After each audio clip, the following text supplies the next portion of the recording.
প্রিয় শিক্ষার্থীরা, আসসালামু আলাইকুম।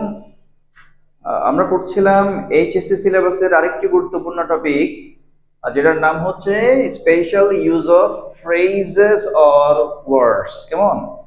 এই টপিকের উপরই আমরা ইতিমধ্যে দুটো ক্লাস শেষ করেছিলাম। আজকে এটার তৃতীয় ক্লাস নিতে যাচ্ছি তোমাদের। আমরা গত ক্লাসে পড়েছিলাম যে গ্যাপের পরের ভার্বটি যদি ভার্ব আইএনজি হয়, সেই ক্ষেত্রে আমরা কিভাবে আনসার করব। আজকের ক্লাসটিতে আমরা পড়ব গ্যাপের পরে যদি ভার্বের বেস ফর্ম থাকে। আমরা আগেই পড়েছিলাম যে এই প্রশ্নের উত্তর দিতে গেলে আমরা সাধারণত গ্যাপের আগে পরে কি আছে সেটা দেখেই আনসার করে ফেলতে পারবো। আমরা অনেক বেশি গ্রামার না জানলেও, ল্যাঙ্গুয়েজের অনেক বেশি অভিজ্ঞতা না থাকলেও আমরা কি করতে পারবো, আনসার করে ফেলতে পারবো শুধুমাত্র গ্যাপের আগে পরে অংশটুকু দেখে। তাহলে আমরা এখানে দেখতে পাচ্ছি কি গ্যাপের পরে ভার্বের বেস ফর্ম আছে। বেস ফর্ম যখন থাকবে তখন কি কি দিয়ে আমরা আনসার করতে পারবো, আজকে সেটাই শিখতে যাচ্ছি। এক্ষেত্রেও আমরা দেখব মিনিংটা, যে কি মিন করতেছে সেন্টেন্সটা। একটা সেন্টেন্স তো অবশ্যই আমরা পড়লে বুঝতে পারবো যে এটা কি বোঝাতে চাচ্ছে, কারণ একটা সেন্টেন্সের সাথে রিলেটেড আশেপাশে আরো সেন্টেন্স থাকবে এখানে, সেগুলো দেখে আমরা বুঝে ফেলতে পারবো। যদি কোনো কাজ করতে হবে বোঝাই, কোনো কাজ করতে হবে মানে কেউ কোনো একটা কাজ করতে বাধ্য। বাধ্য বলতে দুই রকম বাধ্যকতা আছে ইংরেজিতে। একটা মাস্ট দিয়েও বাধ্যকতা হয়, আই মাস্ট গো, আমাকে যেতে হবে। আবার আই হ্যাভ টু গো মানেও আমাকে যেতে হবে। তবে দুটোর মধ্যে একটা পার্থক্য আছে। একটা হচ্ছে সিচুয়েশন আমাকে বাধ্য করে, অফিসে যাওয়ার সময় আমাকে টাই পড়তে হয়, এটা আমি না চাইলেও করতে হয় আমাকে। আবার ধরো অফিসে যাওয়ার সময় আমাকে টাই পড়তে হবে, এটাও যেমন করতে হবে। আবার আমার বন্ধুর মা অসুস্থ, আমাকে দেখতে যেতে হবে, এটাও একটা কাজ করতে হবে। কিন্তু দুইটা কাজ করতে হবে মধ্যে একটা হচ্ছে নৈতিকভাবে আমি চিন্তা করতেছি যে আমাকে যেতে হবে বা আমার যাওয়া উচিত। আরটা হচ্ছে কি সিচুয়েশন আমাকে বাধ্য করে, একটা রুলস আছে যে এটা ফলো করতে হবে, যে আমাকে টাই করতে হবে। তাহলে যখন এরকম কোনো বাধ্যকতা থাকবে যে আমরা গ্যাপের পরে ভার্বটা যে পড়ে যদি বুঝি যে কোনো একটা কাজ করতে হবে, এই টাইপের মিনিং দেয়, সেক্ষেত্রে আমরা হ্যাভ টু বা হ্যাজ টু ইউজ করব। আর যদি করতে হয়েছিল বোঝাই তাহলে হ্যাড টু ইউজ করব, তখন একই একই মানে ওটার পাস্ট হবে। আর যদি কোনো কাজ করার উপক্রম বুঝাই, উপক্রম মানে হচ্ছে মানে প্রায় করে ফেলেছিল বা প্রায় করবে করবে এই অবস্থা। যেমন আকাশ মেঘলা, বৃষ্টি হওয়ার উপক্রম মানে হচ্ছে কি বৃষ্টি হবে হবে ভাব। বা আমরা প্রায় চোরটিকে প্রায় ধরে ফেলেছিলাম মানে কি ধরার উপক্রম হয়েছিল, প্রায় ধরে ফেলেছিলাম বা ধরার উপক্রম হয়েছিল। এরকম প্রায় করে ফেলেছিলাম বা করার উপক্রম হয়েছিল বা প্রায় করার উপক্রম, ঠিক আছে? এই ধরনের উপক্রম বোঝালে সেক্ষেত্রে আমরা অ্যাবাউট টু ইউজ করব। এই শব্দগুলো কিন্তু অপশনে দেওয়া থাকবে, অপশন থেকে নিয়ে শুধুমাত্র মিনিং দেখে দেখে আমরা বসিয়ে দিতে পারবো। তাহলে কোনো কাজ করার উপক্রম বোঝালে আমরা অ্যাবাউট টু ইউজ করব। কোনো কাজ করতে হবে বোঝালে আমরা have to has to use করব। আর অতীতে কেউ কোনো কাজ করতে বোঝালে আমরা অনেক সময় হয় কি, আগে আমি ধূমপান করতাম এখন করি না, তা আগের অভ্যাস বোঝাচ্ছে, অতীতের অভ্যাস বোঝাতেও ইংরেজিতে ইউজ টু ব্যবহার হয়। হ্যাঁ, বি ওয়ান এর ক্ষেত্রে আমরা পড়ছি কিন্তু গ্যাপের পরে বি ওয়ান থাকলে বা বেস ফর্ম থাকলে সেক্ষেত্রে এটাও মনে রাখতে হবে। আমরা ইউজ টু দিয়ে আগে আরো একটা পড়েছিলাম, যেগুলো অভ্যস্ত বোঝাতে আইনজির ক্ষেত্রে। তাহলে এটা বোঝাবে কি অতীতে কেউ কোনো কাজ করতো, এমনটা বোঝালেও ইউজ টু হতে পারে। আরেকটা হচ্ছে কাউকে কোনো পরামর্শ দেওয়া, বৃষ্টি হচ্ছে বা আকাশ মেঘলা, তুমি ছাতা নিলে ভালো হয়। তাহলে এটা হচ্ছে কি পরামর্শ দেওয়া হচ্ছে, না এটা তুমি বাধ্য না, করতে বাধ্য না, তুমি ছাতা নিতে বাধ্য না, বাট আমি মনে করছি তুমি নিলে ভালো হয়।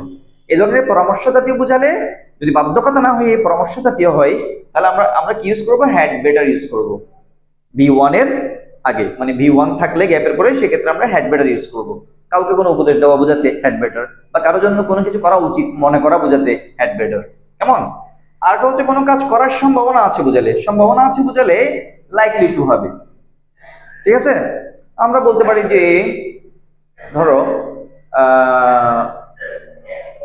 এখন গ্রীষ্মকাল বা এখন বর্ষাকাল, বৃষ্টি হওয়ার সম্ভাবনা আছে, বৃষ্টি হওয়ার সম্ভাবনা আছে। তাহলে এই ধরনের মানে আশেপাশের কথাগুলো আমাদেরকে হেল্প করবে বুঝতে কোন মিনিংটা আমরা নিব। ঠিক আছে? কোনো কাজ করার সম্ভাবনা আছে বুঝালে সেক্ষেত্রে আমরা লাইকলি টু ইউজ করব বি ওয়ান এর আগে। আরেকটা হতে পারে যে কোনো কাজ করার কথা, বললো যে আজ শুক্রবার বা আজকে ছুটির দিন, বাবা বাসায় থাকার কথা। তাহলে বাবা বাসায় থাকার কথা মানে কি, বাসায় থাকাটাই স্বাভাবিক বা বাসায় থাকার প্ল্যান আছে, কেমন এই টাইপের বুঝাবে। তাহলে গ্যাপের পরে যদি V1 থাকে আমরা এই 6 রকমের যে কোনো একটা রকম করে আনসার করতে পারবো। তোমরা হয়তো 6 রকম দেখে ঘাবড়ে যেতে পারো, না ঘাবড়ানোর কিছু নেই, কারণ পরীক্ষায় তো আমাদেরকে সবগুলো একই রকম দেখে দিবে না। হয়তো এখানে এইরকম গ্যাপের পরে V1 এই ধরনের অপশন যুক্ত শুধু 2টা দিবে বা 3টা দিবে, তো 2-3টা দিলে তো আমরা বুঝে ফেলতে পারবো কোনটার সাথে কোনটার পার্থক্য কি, সেভাবে আমরা আনসার করে ফেলতে পারবো। ঠিক আছে, আচ্ছা এবার আমি এইগুলো থেকে একটা একটা করে তোমাদেরকে এক্সাম্পল দেই, এক্সাম্পল গুলো একটু মনে বোঝার চেষ্টা করি আমরা।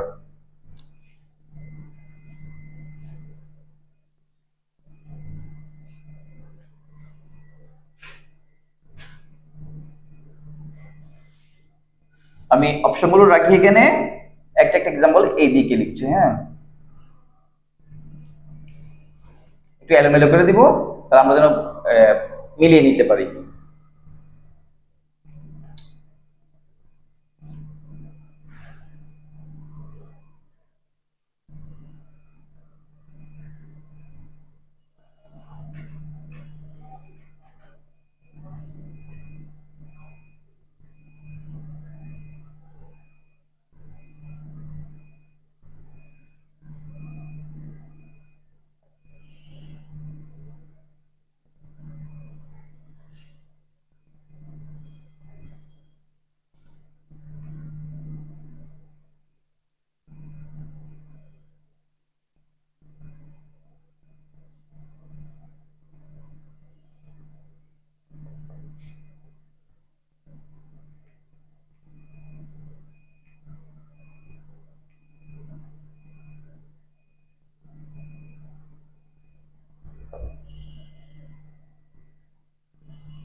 তাহলে আমি তিনটা এক্সাম্পল দিয়েছি, তিনটা এক্সাম্পলের মধ্যে আমি কি দেখতে পাচ্ছি যে গ্যাপের পরে V1 আছে যে টেক ইনসুলিন, এটা একটা V1 টেকটা।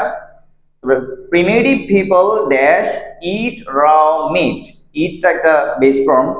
তারপর দেখতে পাচ্ছি কি it's late at night you dash stay home, তাহলে স্টেটাও কি বেস ফর্ম। এভাবে বেস ফর্ম থাকলে আমরা এই অপশনগুলো থেকে আনসার করতে হবে। এবার আমরা দেখি মিনিংটা কিভাবে হচ্ছে। যেমন এখানে কি বলা হলো, আর ডায়াবেটিক পেশেন্ট, ডায়াবেটিসের রোগী যারা, তাদের কি করতে হয়, একজন ডায়াবেটিক পেশেন্টকে তাহলে কি টেক ইনসুলিন। এখন একজন ডায়াবেটিক পেশেন্টের কি ইনসুলিন নেওয়ার কথা বা নেওয়ার প্ল্যান আছে বুঝালে ভালো লাগবে, নাকি নেওয়ার সম্ভাবনা আছে বললে ভালো লাগবে, নাকি উনি নিতে বাধ্য, কারণ উনি তো গ্রহণ করতে বাধ্য, কেমন তার সিচুয়েশন তাকে বাধ্য করে এটা নিতে। তাহলে আমরা কি ইউজ করবো এখানে, হ্যাজ টু ইউজ করবো। তাহলে কি হবে, a diabetic patient has to take insulin. ঠিক আছে, এভাবে করে আমরা বুঝতে পারবো যে কোনটা করতে বাধ্য আর কোনটা করার সম্ভাবনা আছে বা কোনটা করা উচিত, এটা আমরা বুঝতে পারবো বললে। প্রিমিটিভ পিপল, এখানে বলা হচ্ছে কি আদিম যুগের লোকেরা ড্যাশ ইট র মিট, মানে কাঁচা মাংস। তাহলে কি বোঝাচ্ছে, কাঁচা মাংস খাওয়ার সম্ভাবনা আছে, নো মিলবে না। কাঁচা মাংস খাওয়ার উপক্রম মিলবে না, কোনটাই মিলবে না এখানে। তাহলে কি কোনটা মিলবে, যে কাঁচা মাংস খাইতো বা খেতো আগে। হ্যাঁ, তাহলে এটা তো অতীতের। তাহলে আমরা এখানে কি ইউজ করবো, অতীতে করতে বোঝালে আমরা বলেছিলাম ইউজ টু ইউজ করতে হবে, তাহলে আমরা এখানে ইউজ টু দিয়েই করে ফেলতে পারবো, কেমন। তারপর 3 নম্বরে কি বলা আছে, ইটস লেট এট নাইট, এখন অনেক রাত। লেট এট নাইট বললে ইংরেজিতে এখন অনেক রাত বোঝাই, ঠিক আছে। ইউ ড্যাশ স্টে হোম, তাহলে কি হবে, এটা বোঝাই যাচ্ছে যে এখন অনেক রাত, তোমাকে বাড়িতে থাকতে হবে বাধ্য, নাকি আমি মনে করছি যে তুমি বাড়িতে থাকলে ভালো হয়। ঠিক আছে, পরামর্শের মতো। তাহলে কি হবে, আমরা বলছিলাম যে কাউকে পরামর্শ দেওয়া বুঝাতে, কেমন কোন কাজ করলেই ভালো হয় এই টাইপের বুঝাতে হ্যাড বেটার হবে। তাহলে আমরা যদি এখানে এইভাবে দেই, ইটস লেট এট নাইট, অনেক রাত, you had better stay home, তুমি ঘরে থাকলেই ভালো হয়। ঠিক আছে, তাহলে আমরা এইখান থেকে আমরা 3টে এক্সাম্পল মোটামুটি বুঝে নিলাম।